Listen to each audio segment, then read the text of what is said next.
माता च पिता त्वमेव त्वमेव बन्धुः च सखा त्वमेव त्वमेव विद्यां द्रविणं त्वमेव त्वमेव सर्वं मम देव देव। कार्तिक महात्मा षष्ठोध्याय। जिसके सुनने से सब पाप नाश हो जाए, कार्तिक महात्मा का लिखो छठा अध्याय। नारद जी ने कहा, जब 2 घड़ी रात शेष रह जाए तब तिल, कुश, अक्षत, चंदन आदि लेकर शुद्ध होकर जलाशय पर जाएं। नहर की अपेक्षा नदी में स्नान करने से 10 गुना फल मिलता है और नदी की अपेक्षा संगम पर स्नान करने से 10 गुना फल मिलता है तथा तीर्थ पर स्नान करने से इन सबसे दुगुना फल होता है। स्नान से पहले भगवान का ध्यान करके स्नानार्थ संकल्प करे, फिर तीर्थ में उपस्थित देवताओं को क्रमशः अर्घ्य, आचमनीय आदि दे। अर्घ्य मंत्र इस प्रकार यह है, हे कमलनाथ आपको नमस्कार है, हे जलाशयी भगवान आपको मेरे नमस्कार है, हे ऋषिकेश आपको मेरा प्रणाम है, मेरे दिए हुए अर्घ्य को आप ग्रहण करो। वैकुंठ, प्रयाग तथा बद्रिकाश्रम में जहाँ कहीं भी भगवान विष्णु गए वहाँ उन्होंने 3 प्रकार से अपना पैर रखा था। वहाँ पर ऋषि, वेद, यज्ञों के सहित समस्त देवता मेरी रक्षा करते रहे। हे जनार्दन, हे दामोदर, हे देवेश, आपको प्रसन्न करने के लिए मैं कार्तिक मास में विधिवत प्रांत स्नान कर रहा हूँ। आपकी कृपा से मेरे समस्त पाप नष्ट हो जाए।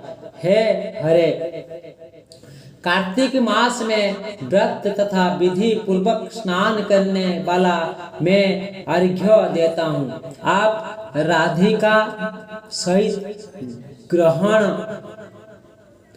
करे। हे कृष्ण, हे प्रबल राक्षसों का नाश करने वाले भगवान, हे पाप नाशक, कार्तिक मास में नित्यपति दिए हुए मेरे इस अर्घ्य द्वारा कार्तिक स्नान का व्रत करने वाला फल मुझे प्राप्त हो। इसके बाद विष्णु, शंकर तथा सूर्य का ध्यान करके जल में प्रवेश करे और नाभि पर्यंत जल में खड़े होकर विधि पूर्वक स्नान करे। गृहस्थी तिल और आंवले का चूर्ण लगाकर तथा विधवा स्त्री को यति तुलसी की जड़ की मिट्टी लगाकर स्नान करे। सप्तमी, अमावस्या, नवमी, त्रयोदशी, द्वितीया, दशमी आदि तिथियों को आंवला तथा तिल से स्नान नहीं करना चाहिए। स्नान करते हुए निम्न शब्द कहें। जिस भक्ति भाव से भगवान ने देवताओं के कार्य के लिए 3 प्रकार का रूप धारण किया था, वही पापनाशक भगवान विष्णु अपनी कृपा से मुझे पवित्र बनाए।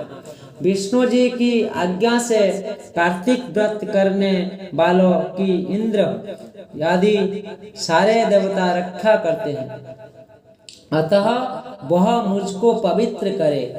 बीजों, रहस्य तथा यज्ञों सहित वेद के मंत्र, कश्यप आदि ऋषि, इंद्र आदि देवता मुझे पवित्र करे। गंगा आदि सभी नदियों, संपूर्ण तीर्थ, 7 समुद्र और समस्त जलाशय मुझको पवित्र करे।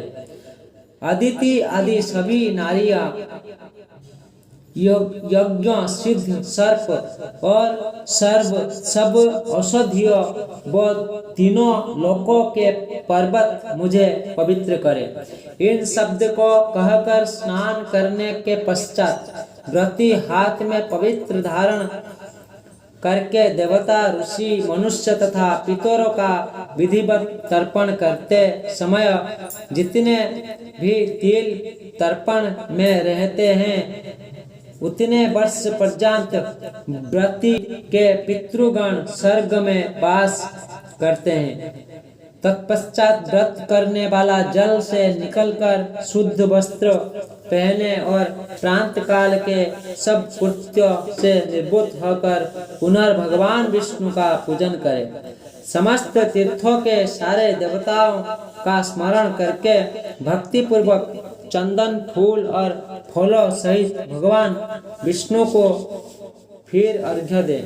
अर्घ्य मंत्र का अर्थ यह है, पवित्र कार्तिक मास में मैंने स्नान किया है। हे विष्णु जी, राधा के नाथ, आप मेरे दिए अर्घ्य को ग्रहण करें। इसके पश्चात चंदन, फूल और तांबूल, पान आदि से वेद पाठी ब्राह्मण को सदापूर्वक पूजन करे और बार बार साष्टांग प्रणाम करे। ब्राह्मण के दाएं पैर में तीर्थ रहते हैं, मुख में वेद और सारे अंगों में देवता निवास करते हैं। अपने कल्याण की कामना रखने वालों लोग न इनको अपमान करे और न इनका विरोध करे। फिर एकाग्रचित्त हो भगवान विष्णु की प्यारी तुलसी का पूजन करे, उनकी परिक्रमा करें तथा उनको प्रणाम करें। हे देवी, हे तुलसी, देवताओं ने ही प्राचीन काल में आपका निर्माण किया है और ऋषियों ने आपका पूजन किया है। हे विष्णु की प्यारी तुलसी, आपको मेरे प्रणाम है। आप मेरे सब पापों का नाश करें।